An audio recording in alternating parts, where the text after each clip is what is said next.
try and put that brake bias a bit more rearward, start struggling with a bit of front locking.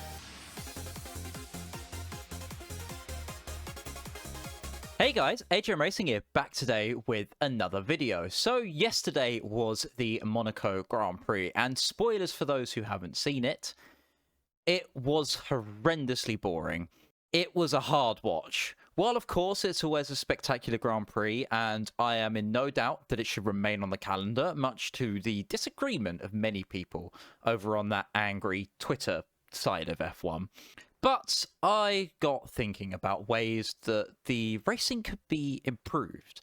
And what is the most exciting racing series in the world right now?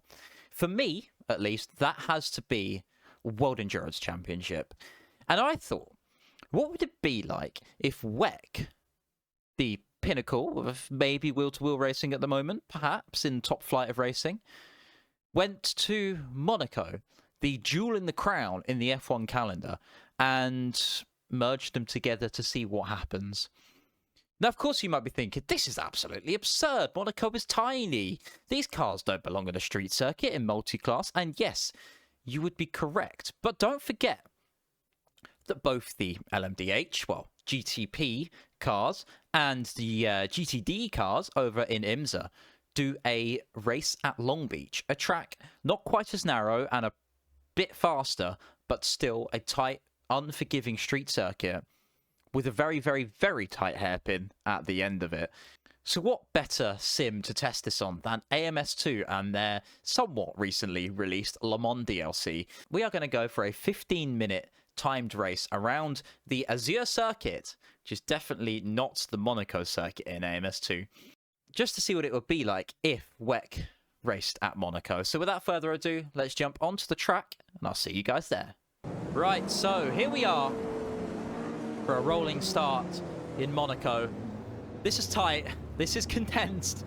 This is a big old grid for this kind of race. 24 cars, 10 GT, 10 LMDH, 14 GTPs, and it is green flag, and away we go. We are starting last on the grid. We got to try and pick our way through. Right, no heroics into Zandvoort, please. Just try and make it through in one piece, and then get our best exit we can up the hill, up Beau Rivage. And already leaving those GT cars behind. I believe we will definitely be seeing them later on during the race. Now, got to try and find our way through the traffic, through these cars. AI are set pretty high, so it should be pretty difficult, but we can send one down into Mirabeau, just hugging that inside curb, giving him the space. Oh, absolutely, just pretty much just ticking over. Oh, as the Porsche tries to move up the inside into the hairpin. He's still there, he's still there. Whew, that took me by surprise. Now, disclaimer right at the start of the video, damage is off, for obvious reasons. One, I'll probably bash into the wall at some point, and two, if not me, the AI will bash into me. So AI damage is off, otherwise this video would take 1,000 takes. But anyway, back to the racing, up to back. Tyres are very cold at the moment. There's not a lot of grip out here, and cold tyres mean a lot of low-speed understeer. I've dialed in as much oversteer as I can get away with in the setup, and chucked that brake bias rearwards to try and help against the front locking, but for all intents and purposes, these cars aren't designed for this. Yes, they race at Long Beach, which is similar. Low-speed corners, tight hairpin, but they are ultimately designed for the fast straights and corners and curves of Le Mans, Spa, Daytona. Not the tight, twisty street circuits in Monaco. In fact, we barely get out of fourth gear. In fact, this is the highest point that we do go, up to fourth. Right. Through Casino Square, through the right-hander. We get a good run on the exit out of here. Maybe, not quite good enough. Sit behind this BMW. Now, we've got 15 laps.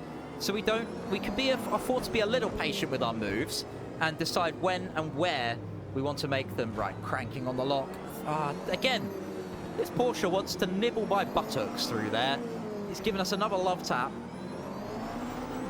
Oh, big kick of oversteer there as we try to put down all 700 odd horsepower, 800 odd horsepower from that turbocharged V8. We got a good run on the BMW here, down into the chicane.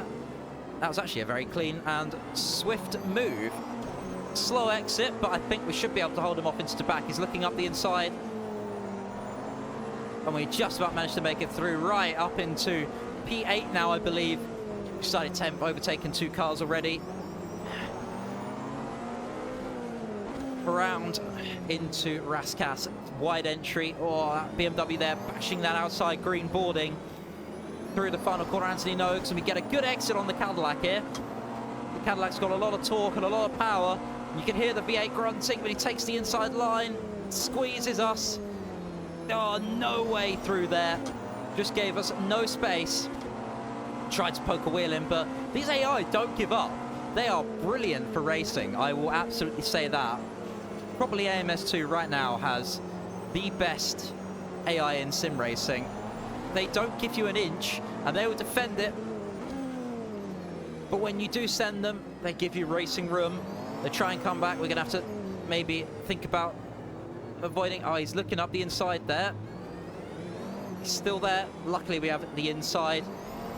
Whew. Around Portier. Squeezing that throttle slowly. That's a lot better now. Flat out through the tunnel. We've got enough grip and enough downforce for that. Brake about the 150. Track falls away from you there. It's so easy to snag a front brake. Whew. Once again, up to back. Turn it in nice and early. Now, dirty air through here means the chicane at the swimming pool is not quite flat as we grind ourselves against the wall. But what is this like to drive? It is, honestly, really good fun. I am really enjoying hauling these cars around here. Now, of course, like I said, these cars aren't designed for this, but they're fun. For all intents and purposes, they are still a high-level prototype. They have downforce, they have power, they have a lot of mechanical grip. And while they're not as light and as nimble as a single-seater, they're not far off F1 cars these days. In terms of weight, in terms of agility. And AMS2 have absolutely delivered a brilliant LMDH car, and how this feels. Maybe we can think about the send up into the inside, the Mirabeau. Oh, a little bit of a lock up. Managed to get past the carbon black BMW, turn it early. Oh, we've not turned it early enough. Clamber over that curb, little bit of oversteer, trail brake to the apex. Flat out once again, and that is us now up into P5.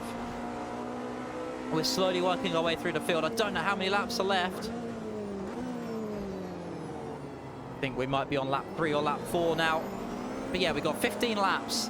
And I believe we will be catching those GT cars, so that's going to be interesting to see not only how we can handle it, but how the GT cars handle being overtaken around here. It's going to be tight. We might be able to pick off some positions, but at the same time, there might be opportunities where we get overtaken. Cranking on the log, pretty much just on tick over through Raskas into Anthony Noakes. Early on the throttle, let the TC sort it out. Whew. Hard on the brakes, just trying to squeeze that pedal. First gear possibly out of there. I think that may be a second gear corner still at Saint-Devote. But anyway, up the hill through Beau Rivage into the left-hander. Touch one apex, cut it back for the second one. Casino Square, the right-hander. Bit of understeer, front tyre scrubbing along the surface there. Oh, I thought the BMW was going to take a look up the inside of the Golf liveried Porsche. But he thought better of it. Right, turning it early. Crank on full lock. Taking one hand off the steering wheel, in fact, there. We're putting on so much lock. Just trying to keep those rear tyres alive. We overheat those rear tyres, we're going to have so much trouble getting the car out of the corners and onto the straights, which is the only chance we really have to overtake. Just trying to duck out of the dirty air in the braking zone there. Just trying to get some clean air on the nose. Help our braking. Whew. This is a workout, though, into to back. The corners just come at you so thick, so fast. It's literally brake, turn, accelerate, brake, turn. This is why I love Monaco. That's been one of my favorite tracks, just a hot lap. Like when I'm bored, I'll load up AC, I'll load up a mid-2000s or a late 90s F1 car. I'll just lap. Whew. But what about the racing? Well, so far, so good. It's not impossible to get past. These cars are small enough where you can fit them too wide. And because they can take a little bit of a beating, unlike single-seaters, you can sort of just force your way through, have a little bit of wheel-to-wheel bashing, and they'll survive. Of course, we have damage off, but, you know, you take a little bit of rubbing his racing approach, and you could get past, not easily, definitely not easily, but it's possible. And if the driver knows you're coming, you shouldn't have too much problem. God, you're almost having to put the clutch in there. You're going so slow. Kind of wishing I was having some shorter gear ratios, although first is absolutely perfect for getting around this whole section. Of course, these gear ratios in this car, you've either got standard or Le Mans gearing. That's all they offer you. And that's all that these cars would have, of course. Over the curb. Saying that, though, single-seaters, you can use that curb. Use that curb to your advantage, excuse me. You tap it with your back wheel to get the front tyres rotated and almost bounce the car off the curb. This car, not quite as much. You can't quite hit it as hard. It's a little bit on the unforgiving side.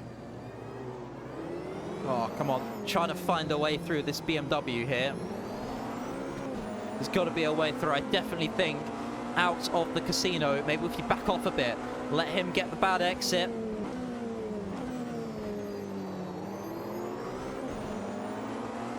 Saying that, he's really good at Sandbot. Right, let's try and back off through here. Maybe we can just try and set up the exit. They go very deep, very deep, very deep.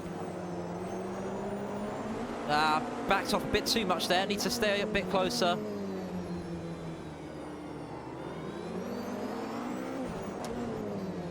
Down to the hairpin is probably actually about the only place where it is kind of a no-go. These cars are quite long. Width is not too much of an issue, but the length for these cars, I mean, you see them next to like an old school, I say old school LMP1 car, that just makes me feel very old. Next to an LMP1 car, and they are massive. They have a lot of length in these cars. There's a big old wheelbase, which again does not help around the tight, twisty streets of Monaco. Oh, starting to lose a bit of ground here against the BMW. Can't try it flat through the chicane. Whew, just about, but the TC is crying out for help through there. Oh, come on, BMW.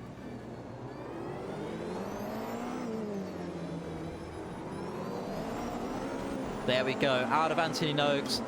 Might have to try and surprise him with a surprised lunge up the inside. Or maybe we just try and wait, we hang on.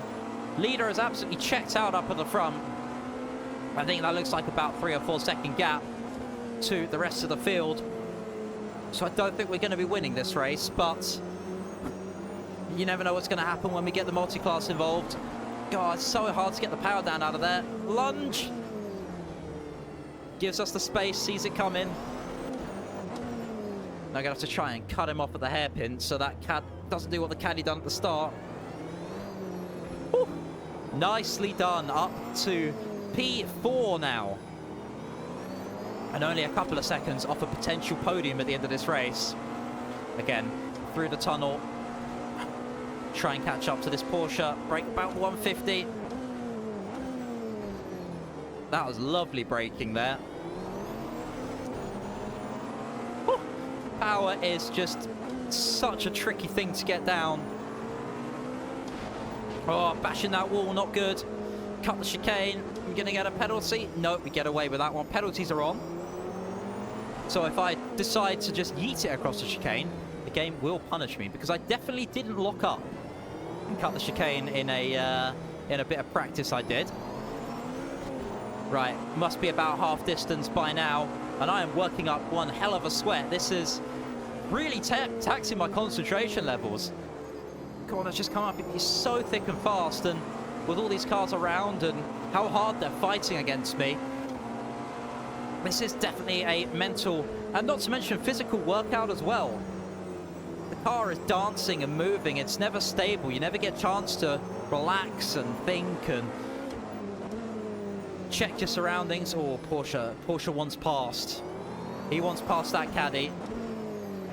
I thought he was going to try and send one up the inside there. Almost using the throttle to get the rear rotated with a bit of power oversteer through there. Oh, caddy got a bad run out of the into the tunnel. Oh, so bad in fact that the Porsches decide to back off. Almost catching us out. There's the leader. 4.9 ahead of us. Definitely not going to be able to catch him unless we can somehow get past this pair ahead. But they are fighting hard. That's better through there. I need to turn it earlier for the swimming pool chicane.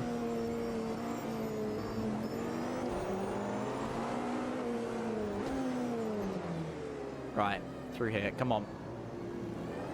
Addy is so slow. It's so unwieldy, it looks, through here. Whereas the Porsche seems a bit more agile.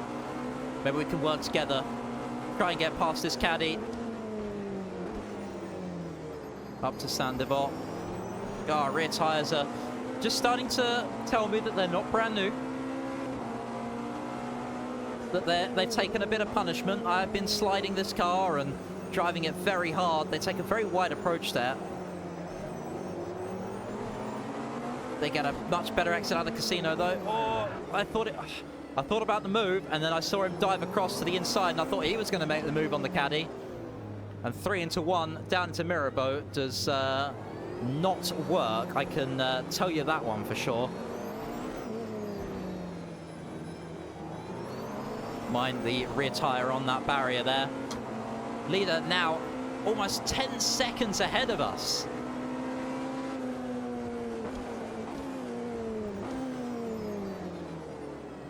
And there's got to be some straggling GT cars soon. As soon as I see him on the relative, that's where we're going to get excited. But I'm already excited, and I hope you guys are too.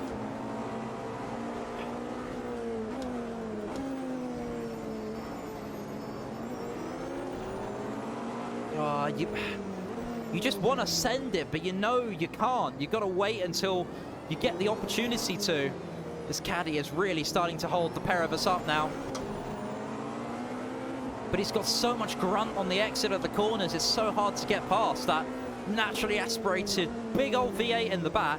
Of course, we have the turbocharged V8, but with all the low-speed corners around here and the long gearing, it's hard to get the turbo spooled up instantly, whereas the caddy can just deploy all its freedom powers to the road at once through those big, sticky rear tyres. Go on, Porsche, make the move, make the move. He tries to put a wheel up the inside, but he just can't do it. Now, to me, that sounds like a lot of cars down by the other side of the hairpin. Oh, no! We're round! We've been spun round by the BMW that was behind us. What a rude gesture! He's just poked a wheel up the inside. Luckily, we managed to clutch kick it, get away with it. Rear tyre's going to be a bit warm for a couple of corners. Let's try and get back on the back of the field. Oh, in fact, the front tyres are warm as well as we somewhat go a bit too deep into the chicane. That's a track limits warning. Give the position back, and away we go once again. Right, let's try and get back into our rhythm, get back into our groove. That's the key around Monaco. Getting in that rhythm, getting in that groove, just letting the track almost become part of you. You know exactly where the barriers are. You know exactly where the bumps, where the traction is to get out of the corners. And that's what I love about Monaco. That's what I miss about having the F1 games, doing long-distance races in F1. Man, I wish F1 24 was actually half decent as the BMW goes very slowly into the first corner. And I see a GT car. I see a GT3 on the relative, 4 seconds ahead. This is where things are going to get interesting. We must have about 5 laps to go. I've lost track of where we are, what lap we're on. Just waiting for that checkered flag.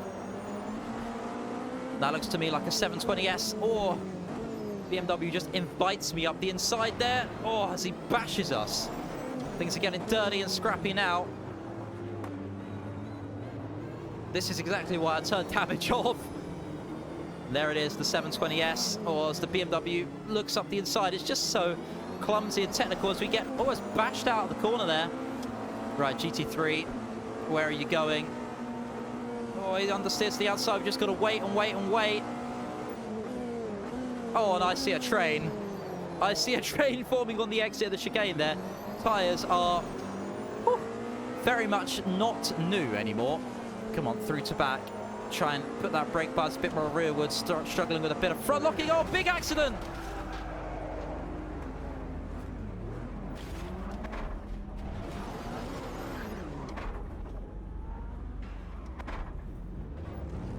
Come on.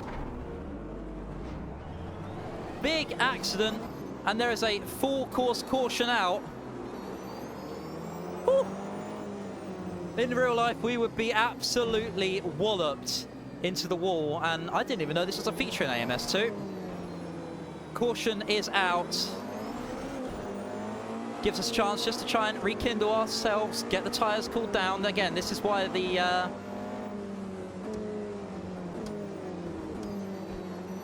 This is why the damage was off. Whew, that really took me by surprise there. And that, ladies and gentlemen, is why IMSA doesn't race at Monaco. Because when you've got the blind corners and the blind apexes, the last thing you need is to come up on a very, very slower class car. Whew. Right, let's get through this full course caution. And hopefully we'll be able to have at least one more green flag lap.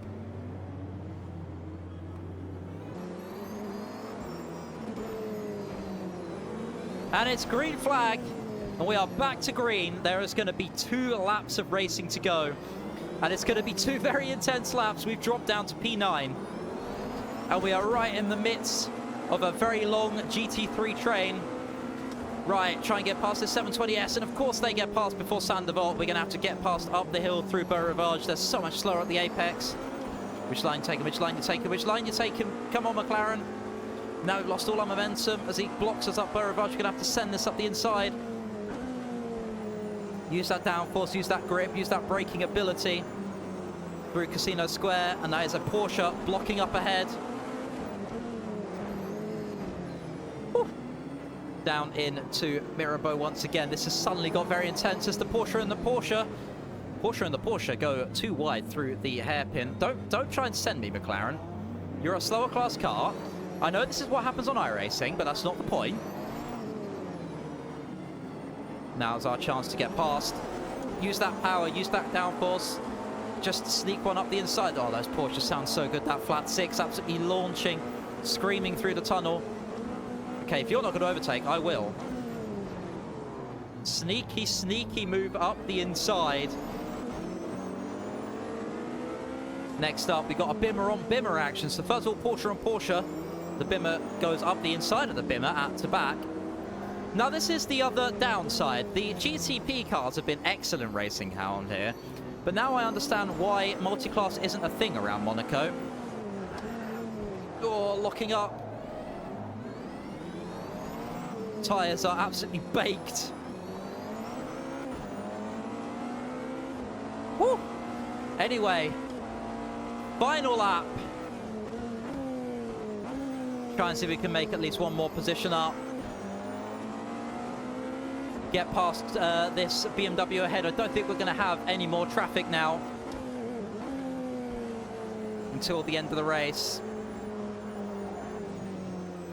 But that just goes to show as to why WEC and IMSA don't race around Monaco.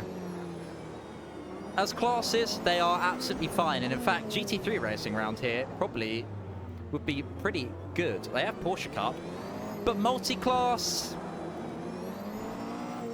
for all intents and purposes, yes, the track is probably wide enough, but when you're coming through, say, the tunnel, I mean, we saw it in F2, the F2 car that was just parked on the inside of the tunnel and it's completely blind, or going through the swimming pool completely blind, and you've got a car going, you know, 30, 40 Ks slower than what you are. It's dangerous, and realistically, it's never going to happen, but it's been fun to test it out and see what it is, and it's always great fun to drive around Monaco, especially in something high-powered and high downforce as this. Maybe we can have one last lunge up the inside of the BMW. Nope. Nope, definitely not. Into Anthony Noakes, definitely not. And around the final corner. And across the line, we finish, I think that was P8 or P7 in the end there. Whew. That was a workout, though. That was pretty intense. But what I will say, though, hats off to iRacing. Hats off to AMS2. Because whenever I do AI racing, I never get a feeling like that where you feel like you're actually having a race. You just feel like you're on track with AI. This, however, I was concentrating like I would be on iRacing. I was racing like I would be on iRacing. And to be honest, the other people around me, the AI, felt like I was racing on iRacing. So I know it's not an AMS2 review video or whatever, but these AI are absolutely excellent. And these GTP cars, they are real good fun to drive as well. Whew. Well, there we are, chat. That is what it would be like if WEC/IMSA was to race around Monaco. It would be a disaster waiting to happen.